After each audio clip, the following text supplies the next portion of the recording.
people on the payroll, man. I guarantee it.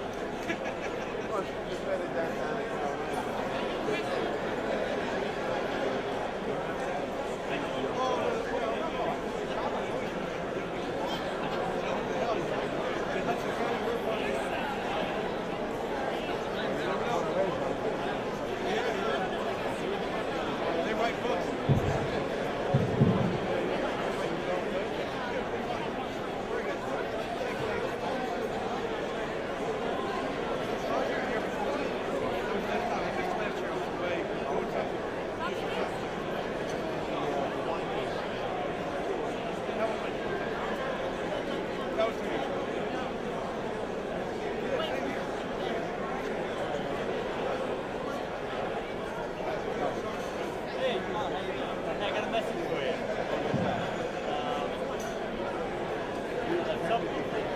Somebody asked me to respond about the pathway HCDs.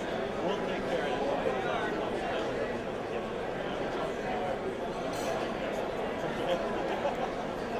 Nobody wants to do that. They don't have any problem with that.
Would you please take your seats?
Everyone, please take your seats. We'd like to start the program.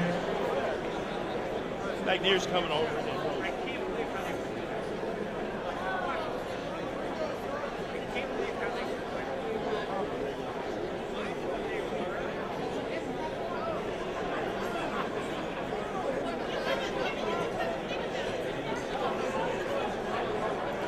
Good evening, ladies and gentlemen. Welcome to the 95th Annual Installation of the New Jersey State Chiefs of Police Association. My name is John Coyle, until recently the Chief of Brook Township Police Department. and the President of the State Chiefs Association. Before we begin tonight's program, it is my honor to introduce the people on the dais for this evening's banquet. I would ask you to hold your applause till we finish all the introductions. Starting from the upper row, on the far right, is Reverend Father Themis Macaraj of St. Philip's Apostle Church, Saddlebrook, New Jersey. Chief Eric Mason, 4th Vice President. Chief Brett Mathias, Treasurer, and Mrs. Michelle Mathias. Chief William Corcoran, 3rd Vice President, and Mrs. Linda Corcoran. Chief Robert Colton, 2nd Vice President.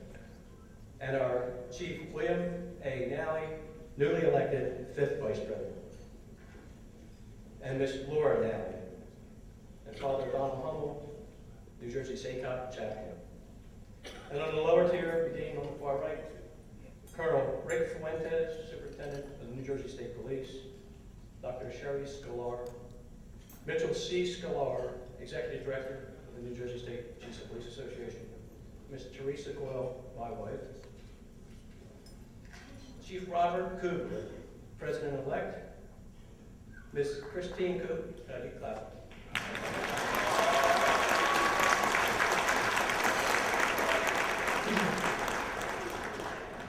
Ms. Christine Kugler.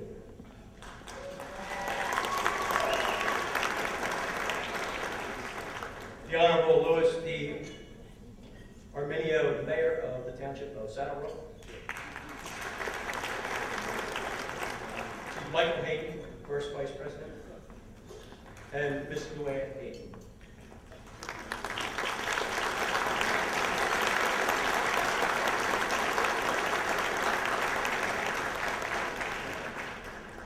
We are pleased to have with us many other honored guests and dignitaries.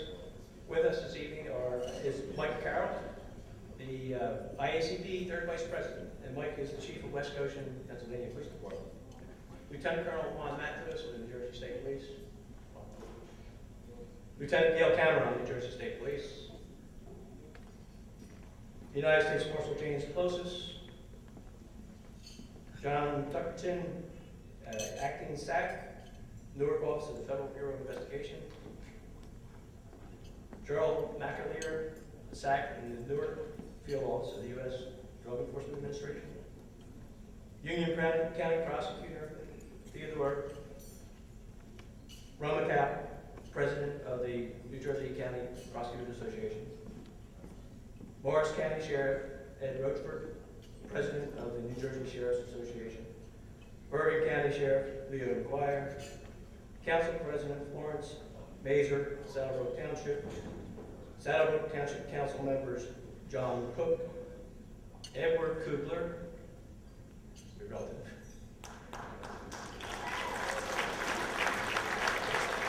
Bobby's father, Omar Rodriguez, and Joseph Senticase.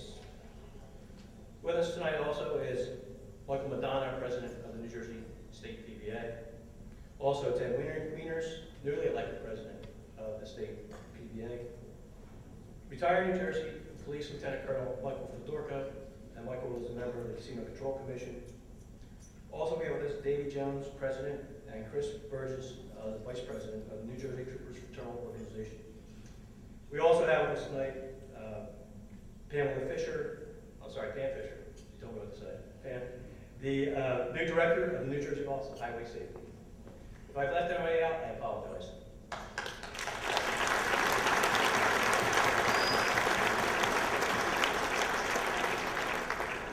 Ladies and gentlemen, would you please rise for the presentation of the colors by the Saddlebrook Police Department.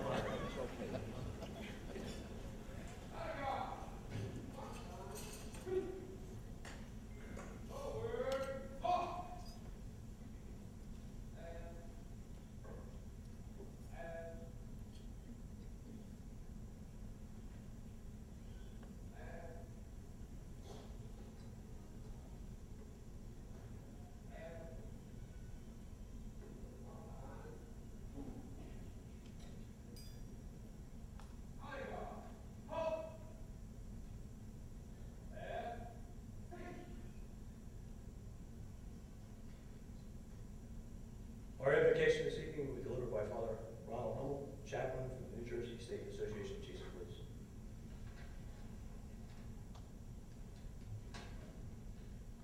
Shall we pray?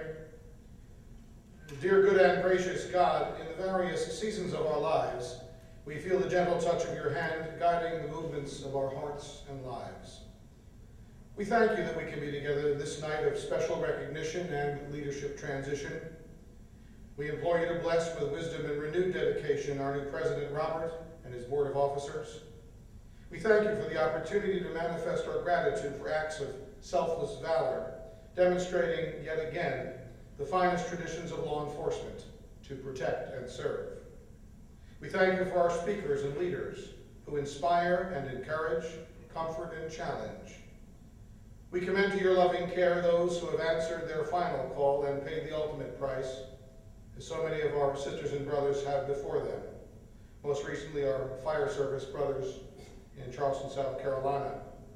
Take them all into your eternal care and give them solace, and their families and colleagues as well.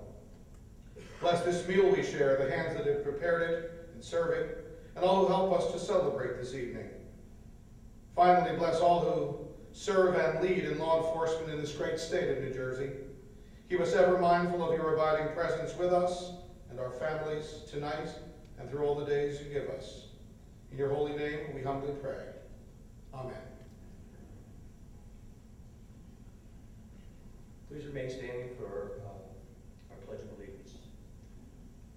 I pledge allegiance to the flag of the United States of America and to the republic for which it stands, one nation, under God, indivisible, with liberty and justice for all. Please remain standing for our national anthem. It is my pleasure to introduce Officers Gerald and Harold Latham of Atlantic City Police Department, who will present our national anthem. Honor God, greetings and who? Oh, say, can you see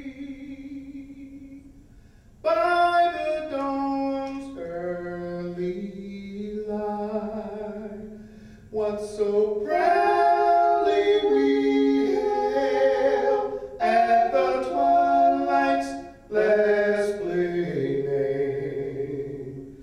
whose broad stripes and bright stars through the perilous fight for the ramparts we watch were so gallantly streaming, and the rockets rattling, rebels bursting in air, gave proof through the night that our flag was still there.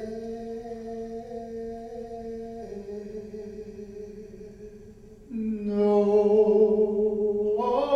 say does that star-spangled banner yet wave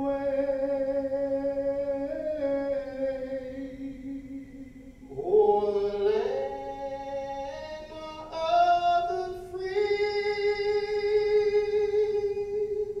and the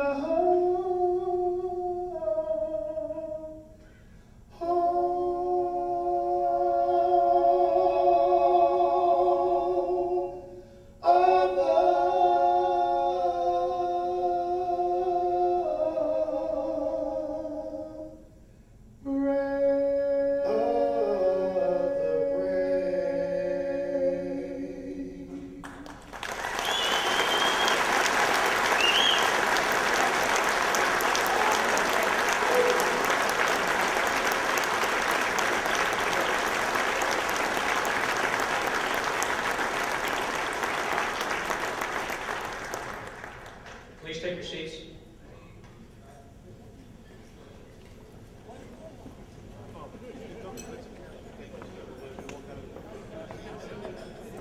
It is now my pleasure to introduce the pipes and drums of Bergen County.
military set, including God's favorite tune. By the center, 1, 2.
Basic grace. Once in place, once out. To the right. Quick. March.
Ladies and gentlemen, the Bergen County Pipe and Drums and Honor Guard. Once again.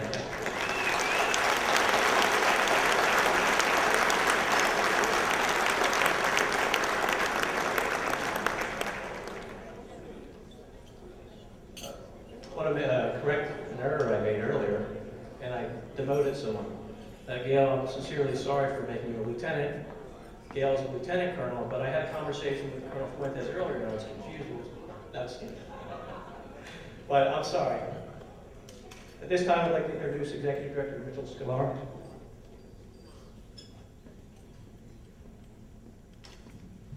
Thank you, Chief. Good evening, everyone. Tonight is an important night for our new president, our outgoing president, our board of officers, and our entire association. So it is a fitting time for us to take a brief moment to recognize an important milestone for a valued and key member of our association family. In a few weeks, we mark 10 years that our office manager, Melissa Gaines, has been with the association. As anyone who is at all familiar with her organization knows, Melissa is one of the keys to the success that we've had, thoroughly professional and always unflappable, and she serves as my indispensable right-hand woman. We are grateful for all she has done over the years, and I ask that she come forward to the dais to receive a small token of our esteem. Melissa.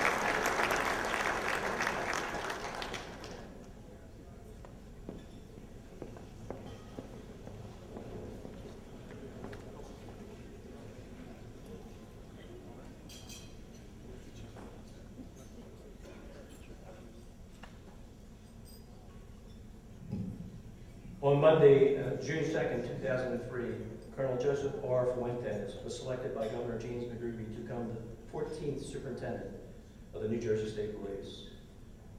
Superintendent Fuentes enlisted in the New Jersey State Police in 1978 as a member of 93A class. He has served the Division of State Police throughout the state, including assignments as a general road duty trooper in Central, in Southern New Jersey and as an instructor at the Seabury Police Academy. He also was a supervisor of the FBI, New Jersey State Police, Joint Terrorism Task Force, narcotics units, and street gang units. Prior to being named acting superintendent, he was assigned to as the chief of the Intelligence Bureau, overseeing 9 units within the intelligence section. A recipient of numerous awards, in 1993, Superintendent Fuentes was the co-recipient of the New Jersey State Police Trooper of the Year Award.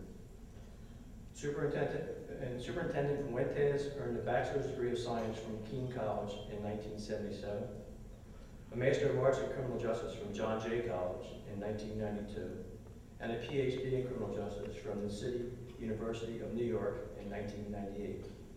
In 2006, Colonel Fuentes was appointed General Chair of the State Prevention Division of the IACP.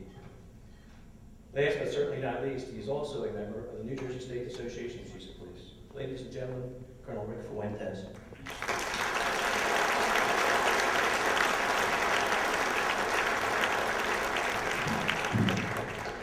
Good evening, everybody. Actually, John, I was appointed on March the 1st, 2003. They tried to kill me between March the 1st and June the 2nd, 2003, when I was actually confirmed. But I always say that it's better to be sworn in than sworn at. You're going to learn that tonight, Bob. It's a good deal. You know, when I first came in tonight, the first 3 people that came up to me said, "I hear you're a short timer." Now, I certainly hope they're talking about this presentation, because they're going to have to throw me out of this job. And the reason they're going to have to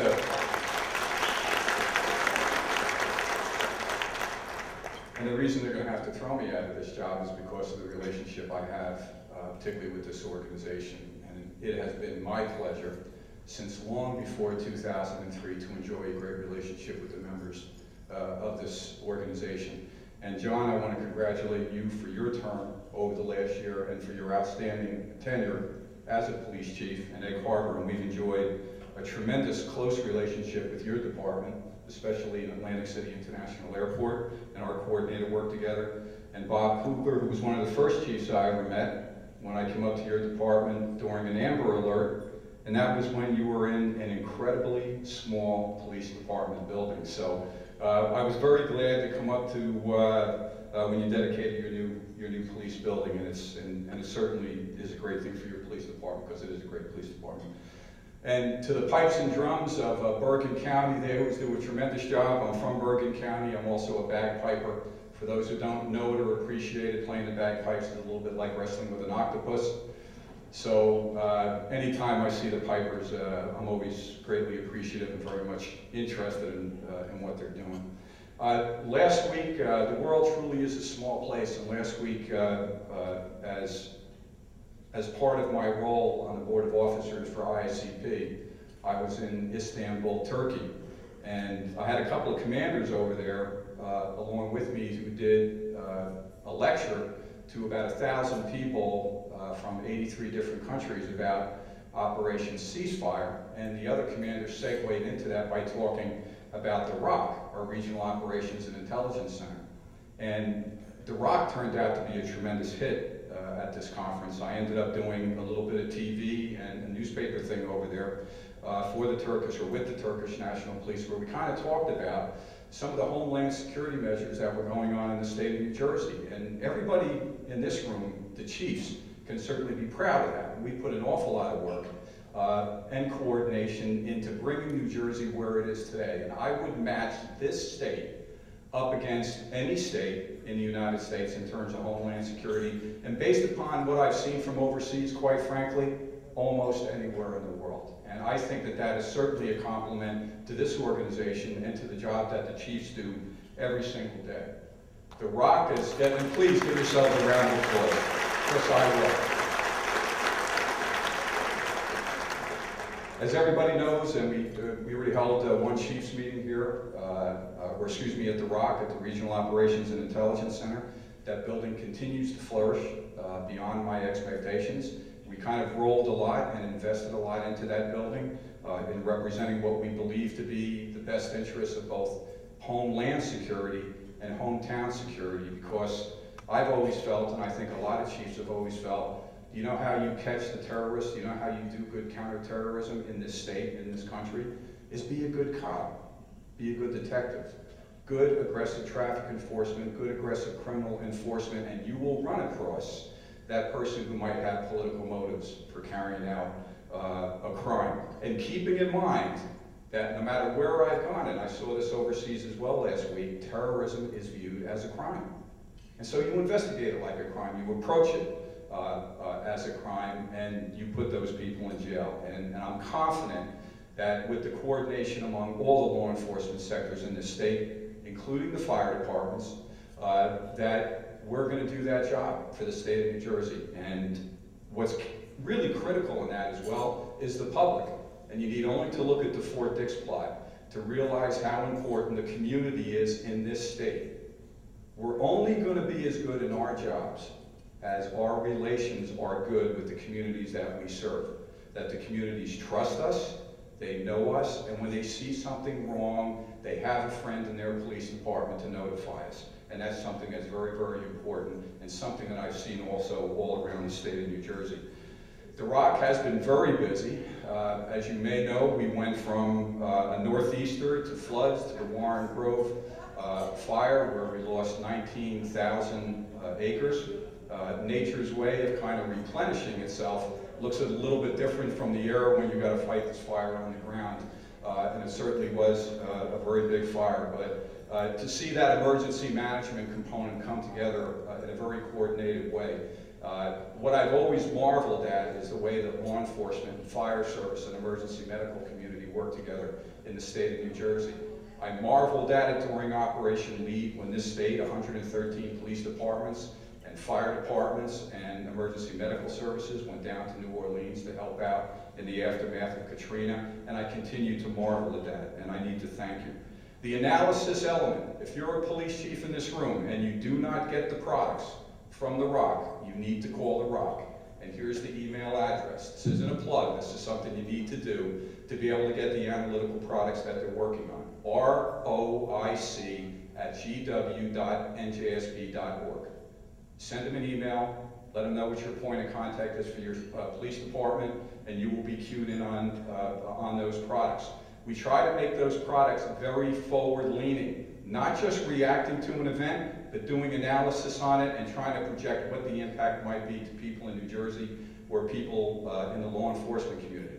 Also, if you have crime in your venues, and it may be related, you don't know, you need to do some analysis on it, call The Rock. Let us assume some of that analytical burden for you and try and put some things together. Once again, this building down there is your building. It's a building that belongs to the people in New Jersey. They paid for it, it's their building. And that building needs to be used, especially by the police departments in the state of New Jersey. Operation Ceasefire, which is one of the desks that operate out of The Rock. We're now up in about 6 cities. Over the next 6 months, we're going to be going to 10 cities and then eventually to 14 cities. Wherever this program sprouts up, it reduces the level of gun violence in that area, and it dramatically increases the clearance rate on aggravated assaults with a gun. That's very important. Nowadays, especially with gangs who continue to be responsible for 20%, 1 out of every 5 homicides in this state, they go to the waistband. They don't roll around on the side of the road. They don't slug it out on the front porch. They go to the waistband and they shoot. And if it's a homicide gets a lot of attention. But an aggravated assault with a gun, that's where somebody pulls the trigger and there's a victim.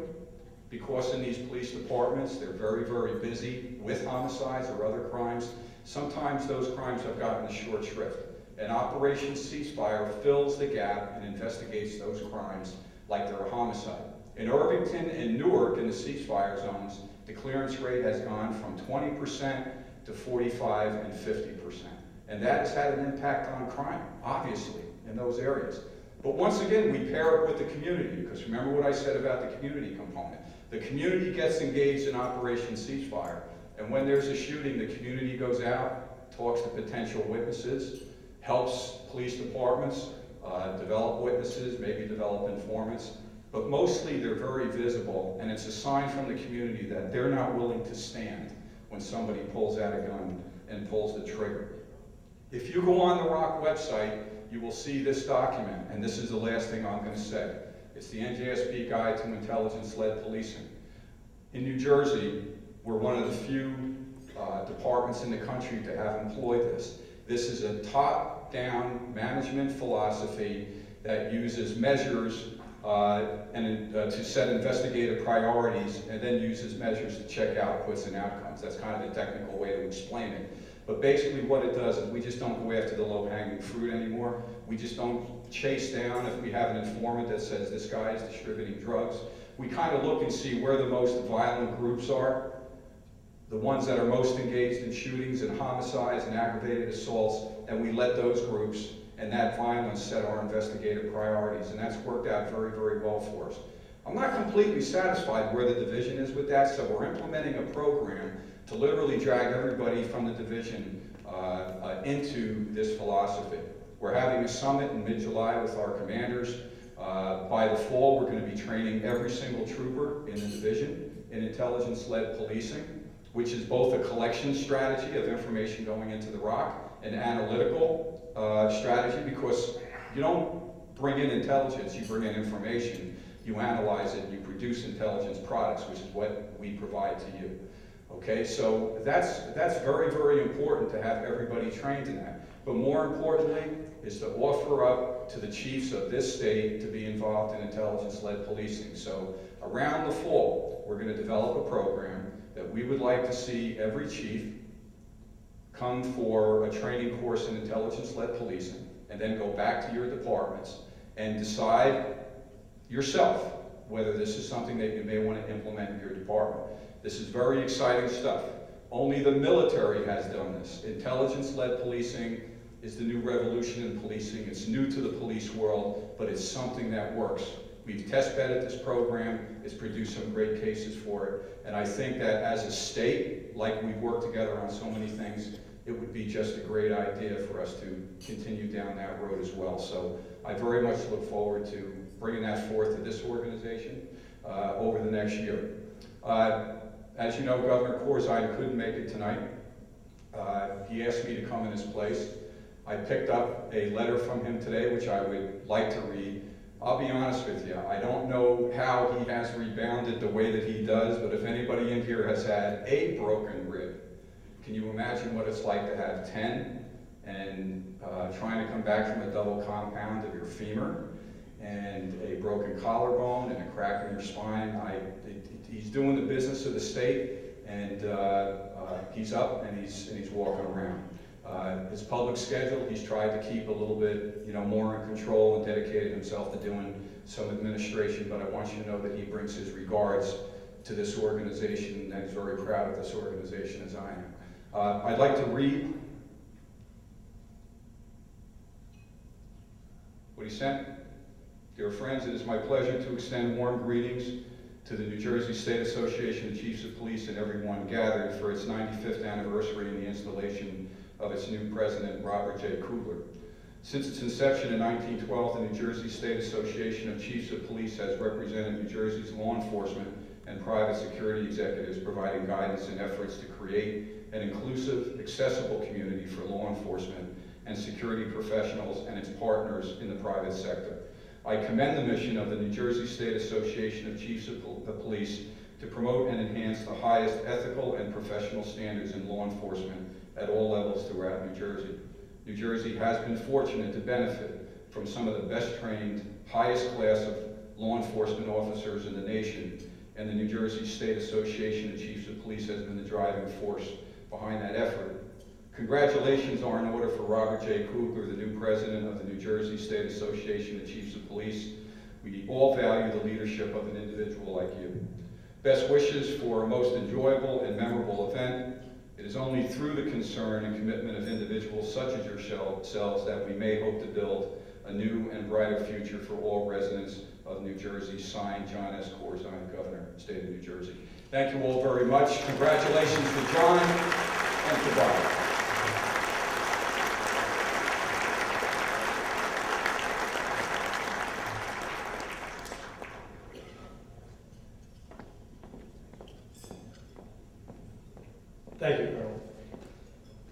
Ladies and gentlemen, this time we'll break for our meal, and we'll resume after dessert.